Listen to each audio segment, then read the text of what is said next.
Welcome to your practice. My name is Kayla McDonald, founder and president of Yoga to Cope, and I'll be guiding you through our session today. So this is an introduction on creating rituals and the ways that creating rituals and using them even in just everyday life outside of your practice, quote unquote, off of the mat, quote unquote. This is a way that using rituals can really help enhance and help you access that sort of yogic feeling or meditative feeling anytime, anywhere. So I've got incense burning here, sustainably sourced and being held by this beautiful little gold piece. There's information about the teapot and the incense holder here in the comments section below. And incense is a really beautiful way to bring a sort of mindful scent into your space, into the room. For me, I love the scent of Palo Santo. So this is Palo Santo that's been sustainably harvested and put into incense form. And it's this beautiful way to access a meditative state without having to do the typical meditation. You don't have to close your eyes, you don't have to focus on the breath. What you could do with incense like this here is watch the smoke as it rises in space, particularly when it hits that really beautiful light. And just watch how the smoke moves and dances in the air. And this could be your meditation practice, simply watching as the room fills with the scent and with the smoke. And it could last all the way down until your incense burns all the way out. And then I have some tea here that I've already brewed in my teapot from Firepot Nomadic Teas. And this can be another really nice way to access, again, that sort of feeling of meditation without feeling like you have to be so serious or so intense or go all the way into the deepest depths of you as a person. You could do this with food or with something like tea, something to drink. You could even do this with water. And again, it's just this really mindful, meditative state that you're accessing in a different way than you might think of when you think of meditation. So taking your tea, maybe using the senses to sort of connect to an experience instead of just drinking tea like you might drink tea any other time, or coffee or water or what have you. You can really notice how the tea smells. And maybe take a few deep breaths, just bringing in the aroma, the scent, the notes of whatever you're taking in, drinking or eating. And just really connecting with that sense, your sense of smell.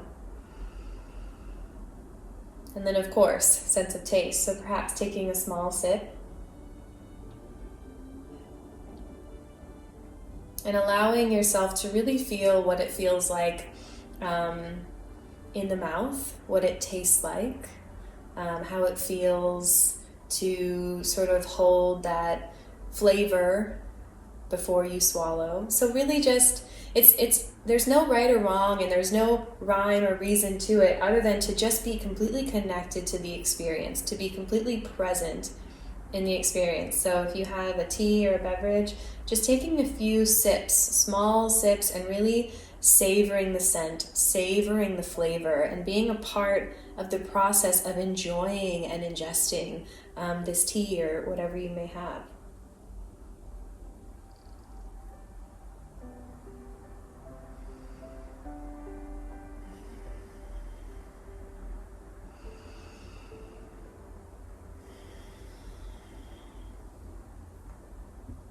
And then perhaps feeling a little more settled, a little more present, a little more in the moment, you can find a pause.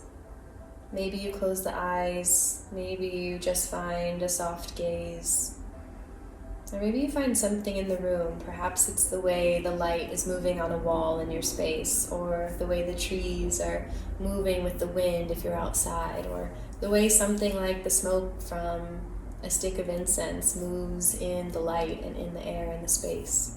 I think creating rituals can be really nice and really important because doing something like this, for example, this scent for me, really sets the tone of where I'm headed. It's almost like I have trained myself, my body and my mind, to know that when I light a stick of Palo Santo or an incense such as this one and breathe in that scent, one of my favorite scents, it's like my body and my mind know, okay, we're headed towards a practice. And it's sort of like a baby step in the direction of being prepared to practice and being in the headspace and the mind space to go inward, to get out of all of this and out of all of this, and to go in to all that I am, not just my body, not just my mind, but those more subtle, deep layers of a human being. So these rituals can really help you set the tone if you find it's difficult to move from your daily life, your family, your errands, your to-do list, your work, right into a practice. Perhaps bridging your regular life and your practices with some sort of a ritual can help you sort of set the tone for yourself to be more successful in your practices and in your efforts. So these are just two examples, using the incense and again, just using the scent as a sort of marker of the beginning, using the smoke and the air and the space and the way it moves and the way it dances as a sort of sightful meditation. Tea, coffee, even the flavor of water, or even eating and just mindfully doing so, mindfully taking something into the body and really using your senses to connect to all the different aspects of something like a tea or a bite to eat or a sip of water. Some of these things that we just, maybe do all the time, eat and drink, but don't really take the time to savor or to be within, to be completely a part of that process, can either be a wonderful sort of ritualistic bridge into other practices, meditations or asanas or full classes, whatever you may be interested in, or these amazing standalone practices. Just watching the smoke of this incense, even as a whole stick may burn down, could be this amazing meditative experience, and yet it maybe doesn't look how you think meditation should look or could look, because you may not even be seated. You could be lying down on your side and watching the smoke dance and the stick burn down. You could be seated up against a wall, resting and just observing. Eyes open, of course, as you're watching the smoke and the burning and the ash fall and the stick get lower and lower toward the holder, toward the ground, toward the earth. And even though it doesn't look maybe like a typical meditation, it still puts you perhaps in that same state of mind, of being mindful, of being present, of being completely a part of a moment in time. So other ritual ideas, please feel free to share them with us. These are, of course, just two that I really love and use and enjoy. I'm a big fan of a good cup of tea, and I'm a really big fan of this teapot. I feel like it makes just the perfect amount and it's nice and easy to hold. And then, of course, my favorite, Palo Santo here.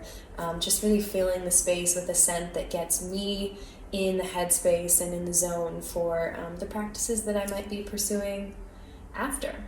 So I hope that this gives you some ideas, and maybe more importantly than anything, opens your mind to just yoga, meditation, pranayama, breathwork, all these aspects of a yoga practice, and then the ways that you can step outside of the box and still access some of those mental states and benefits, and be progressing in your practice.